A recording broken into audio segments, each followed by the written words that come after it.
नमस्कार दर्शक बंधु मुझे यही वीडियो रे आपण माननकु कहिबाकू जाउछि कांकड़ पिरामिड किपरि प्रस्तुत करंती। जदि आपण माने केही चैनल रे नुआ थांती चैनल को सब्सक्राइब करंतु एवं पाखरे आसुथिबा बेल आइकन टी ऊपरे प्रेस करी पुनी ऑल नोटिफिकेशंस ऊपरे क्लिक कर दियंतु। ताहेले एमिति जहा भी किछि नुआ नुआ रोसई संबंधी वीडियो अपलोड करिबी सर्वप्रथमे आपण माने देखिबाकू पाई परिबे एवं चैनल को यथेष्ट मात्रा रे लाइक शेयर करने को भूलिबेनी। ताहेले चलंतु देखिनबा कांकड़ पिरामिड किपरि प्रस्तुत करंती एवं एथिपाई कौन कौन सामग्री प्रथमे नेबाकू हुए।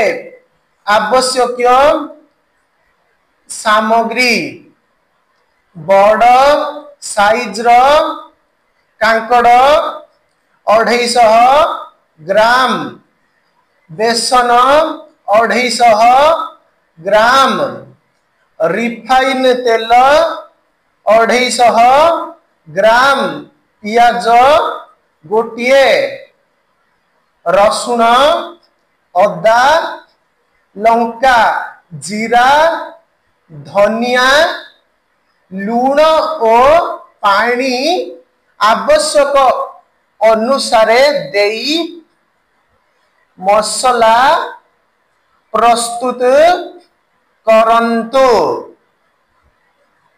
प्रस्तुति प्रणाली कांकड़र कंटा छड़ाई एहाकू अधा फाड़ करी रखंतु। प्रस्तुत होइथिबा मसला को बघारी कसी दियंतु। बेसन को लूण देई बहलिया करी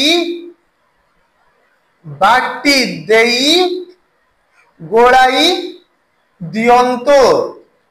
कटा कांकड़ भितरु मंजी काढ़ी देई कसा मसला को पुराई बेसन रे बुड़ाई गरम तेल रे लाल हेबा पर्यंत छाणंतु। एथर प्रस्तुत होई गला कांकड़ पिरामिड।